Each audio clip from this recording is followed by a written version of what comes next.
What if somebody was like, you know what, 24 hours in the kennel? You can come out to use the bathroom. I would not want to see what that felt like.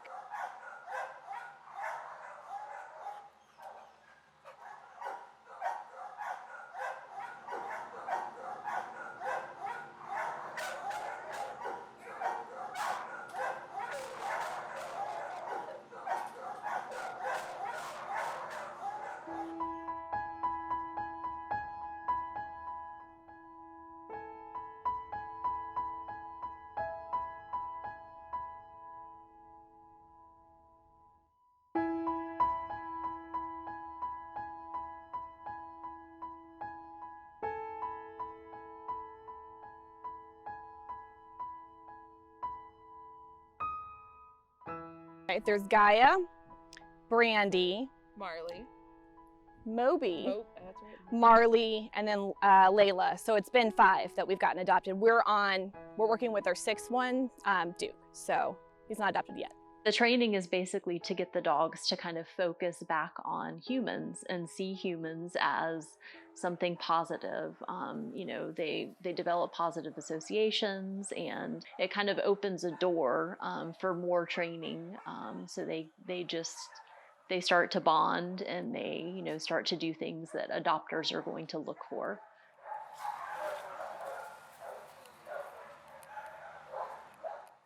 So to qualify to be a level 4 dog, there's a lot of different behaviors that you can see. Some of it is going to be shyness, being closed off, being fearful of humans. And then others are going to be on what you almost would say the extreme opposite. So the jumping and the being overly exuberant. The nippiness and pulling a lot on the leash, which a lot of dogs do anyways. But if you factor that in with all the other things, it makes for a harder to control dog that needs the extra help.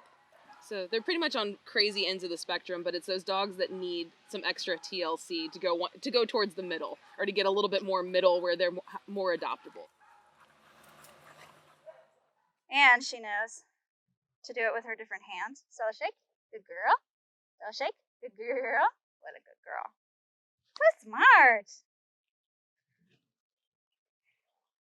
So Stella's exactly the kind of dog that we would assume would need to be a level 4. High energy, very smart, has not had any training, so doesn't know about manners. It's not that she's naughty or a bad dog, it's that she's never been taught anything, so she has to learn what it means to be a good dog. Stella's story is that she lived her life on a chain, and her shelter was underneath a neighbor's porch. The collar that she had on was metal and essentially became embedded in her neck, which means that it's so tight and on so often that her skin grows around it. So the people that had her essentially had 2 choices: to either take her to the vet or surrender her. So she was surrendered and came straight into the shelter, straight into surgery. So she obviously never properly socialized. It's almost like, having a 50-pound 2-year-old dog in the body or the mental capacity of a 3-month-old puppy. So there's a learning curve. She's brilliant. She's probably one of the smartest dogs that I've worked with at the shelters. And she loves snacks. So...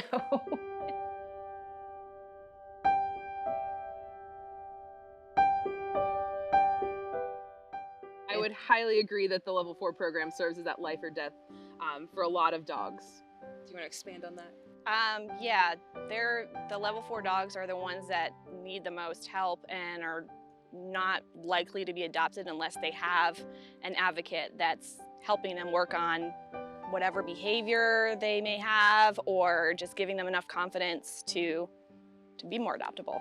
And that advocate's definitely the one that's going to keep them from being put on that euthanasia list. Yeah.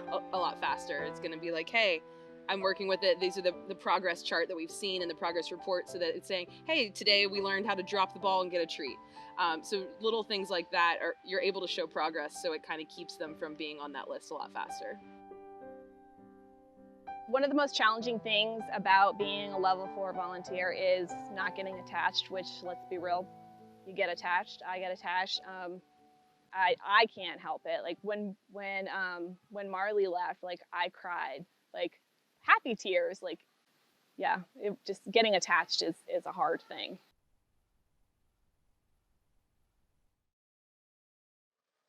Down. No. Sit. Sit. Good girl. Down. Oh, okay. Good girl. A little bit of a combo shaken down, but definitely the spirit of it was there, huh? Oh, you got one stuck in your throat?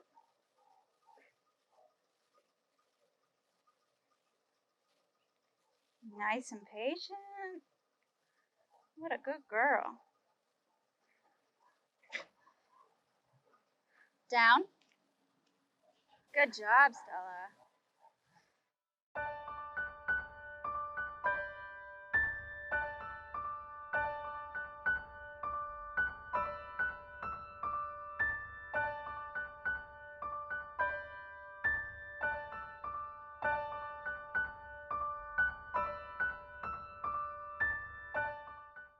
It does take more commitment, more time, more energy, more intention, I guess, because you're there not just to like walk the dogs, which is fantastic because I do that too, but it's just for more of a specific reason to work with whatever dog you're working with and get them to be more adoptable. So yeah, I think the level 4 program is definitely above and beyond. That's why it is level 4. My favorite saying in rescue is slow and steady wins the race. You want to think that you can save every single animal, but for me, it's just that slow and steady focus on one at a time. Even if you're helping one dog or cat a year, like you are doing something more. And seeing them change, seeing them grow, and then seeing them in a home where it's almost like that was where they were meant to be. And you were allowed the gift of helping them step by step get to that home. It's just incredibly rewarding. I've never really blinked an eye at it, and I feel like it's worth it for them.